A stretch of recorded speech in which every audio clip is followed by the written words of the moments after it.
Look, it's no secret that the mainstream media, especially the women over at The View, were in the tank for Kamala Harris last year. So wouldn't it be a little more than ironic if it turns out that The View, specifically this moment, was the reason why she lost the whole election?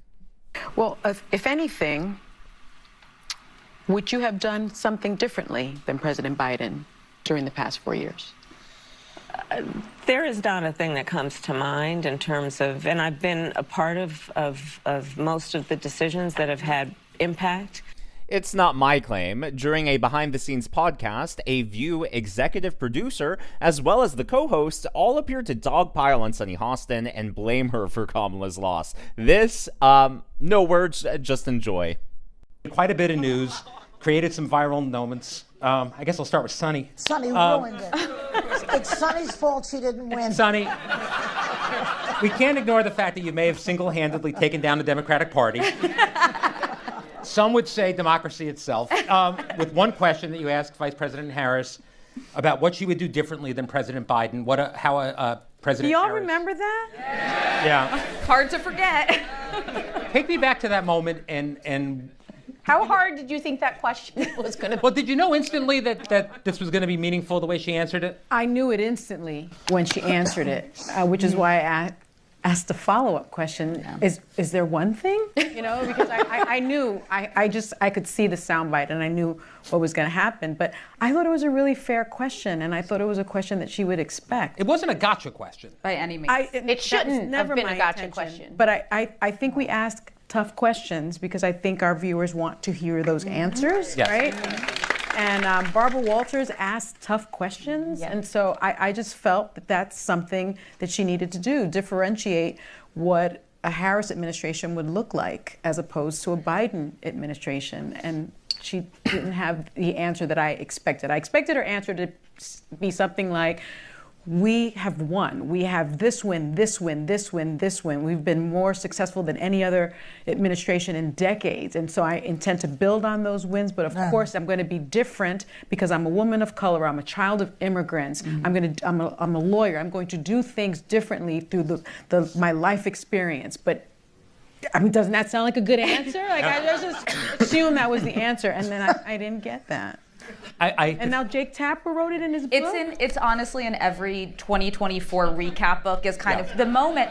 But it speaks terrible. No, it speaks to how you are in the history books. Speaks to how important this show is, though. It is where presidential candidates come and make their way, or they fail and don't meet the moment. Yeah. Thanks for bringing that up, Brian. No problem. Here's another question. Do you guys believe that really did change the election? I don't think so. I don't think it was No, right? No. I think it played a role.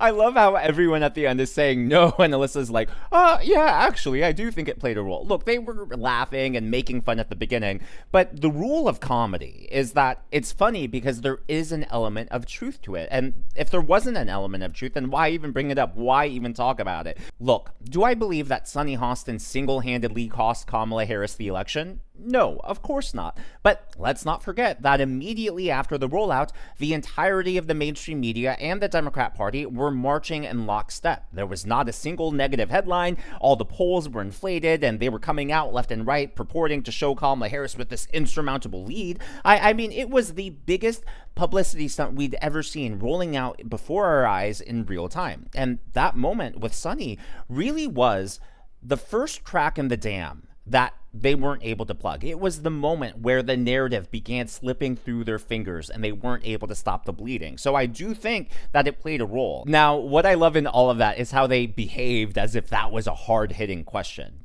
I mean, come on, go on Fox News, go on right-leaning media to find out what an actual hard question is. You never see Democrats doing what Ted Cruz and Tucker Carlson did earlier this week, actually getting into the weeds and vigorously going back and forth and debating specific facts, getting really nuanced here. If they think that that was a tough question, they should leave their bubble. Just talk about being out of touch there. Well, that wasn't the only backstabbing that happened this week. A lot has been said about Michelle and Barack Obama's relationship. Is it on the rocks? Are they headed towards divorce? Are they separated but trying to keep up public appearances? Now, Earlier this year, Michelle Obama skipped President Trump's inauguration. She skipped Jimmy Carter's funeral, and she said a lot of sketchy things that throws cold water, on the warm and lovey-dovey relationship she has with Barack. But on her podcast this week, she explained why she was so relieved and so happy why she didn't have a boy. And, well, this is just an odd thing to say. It's about what he needs as a grown man in the world. That would be... You should have threw a boy in the mix. I would. I'm so glad I didn't have a boy. Yeah.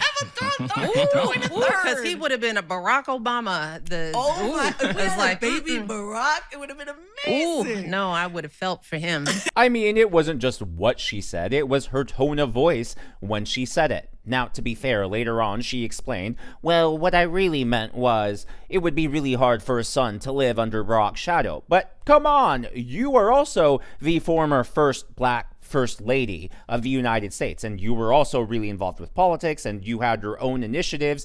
Wouldn't it also apply that logic to your daughters? Wouldn't it be hard for them to live under your shadow? It's a plausible excuse, but when you couple that with her previous statements, as well as the public snubs and lack of appearances together, it really makes you wonder. So that leads to the question of the day. What do you think is going on with Michelle and Barack Obama's relationship? Do you think it's on the rocks, or do you think nothing's going on here and people are just trying to read in between the lines when there's nothing to read in between? In today's video, I would like to acknowledge Life is Good as the member of today's Governor's Club. Thank you so much. Really generous of you.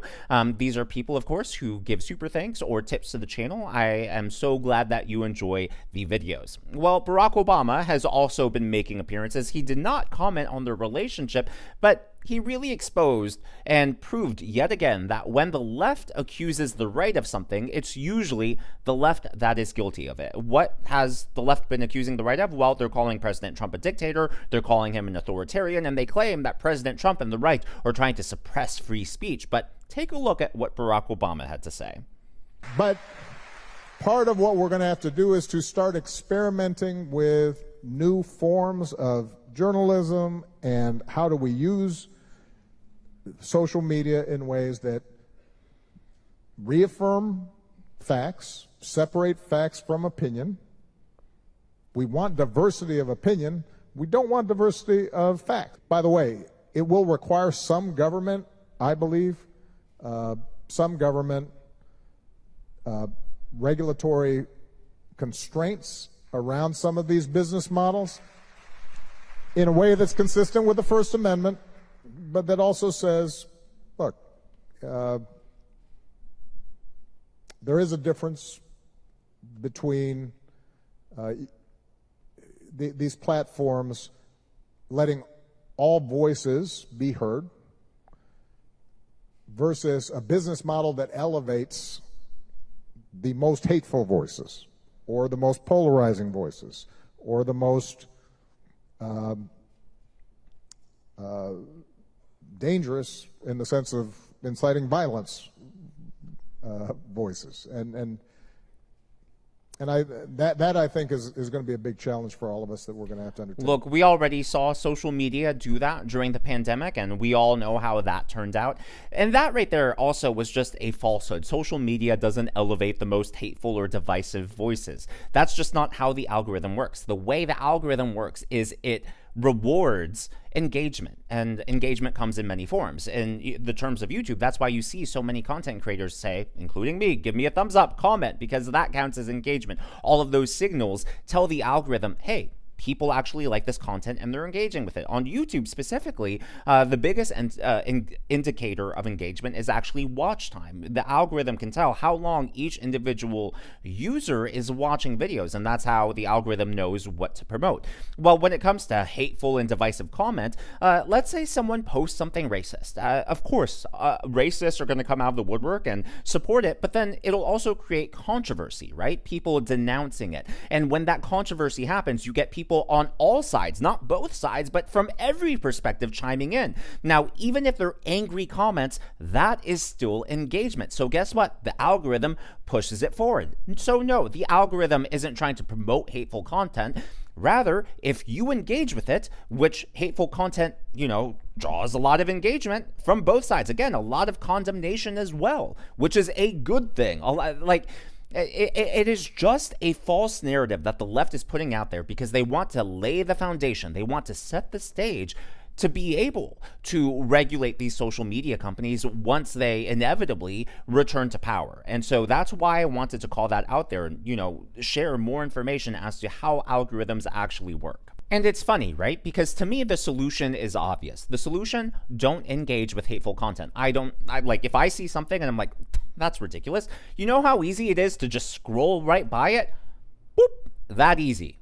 Don't engage. I can even block or mute the account. Move on. Don't engage with it. Don't feed the trolls, as they say. That right there is the easiest solution. And you could, people, obviously culture changes and the hive mind changes. You could put that out there and try to shape people to behave that way. But instead of doing that, the left solution is, oh, nope, we need more government involvement. We need more government control. Instead of trying to educate people and say, hey, if we want that to go away, the best solution, don't feed the trolls. Not that hard. And that is no wonder why the Democrat Party is in disarray. According to the New York Times, the DNC is in chaos and desperate for cash. You just love to see it. Last but not least, it is time for the new Kidden guessing game. Now, these are people who have correctly guessed his first name.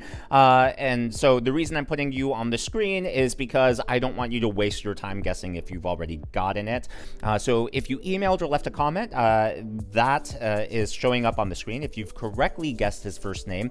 Again, we are doing two $50 gift cards, a giveaway. You can guess as many times as you want, and you can get up to 2 entries because the Kidden also has a middle name. These are the people who correctly guessed the middle name. And what happened here was that he had a name from the shelter, and I renamed him, and his name from the shelter became his middle name. And they're sort of two related names. So the clues, they won't all apply to the middle name, but they should be enough. Apparently, some people have gotten it already. These are the people, only 2 so far, Linda Matthewson and Rock and Roll Soul, who have correctly guessed both names, so they will get 2 entries each. We're going to do the drawing, by the way, the last day of June, and these are the people who are so close to getting his name. If your name was there, you guessed too much. Your guess was, this is really giving away, but was too long, if that makes sense. Last but not least, we are going to introduce today clue number 3. The first clue was, I'm known to leap, but I'm no frog. Clue number 2, Hollywood once called me Dennis. Techies call me Grace. Artists call me Edward. And clue number 3, I carry grain, but I'm no farmer. I carry grain, but I'm no farmer.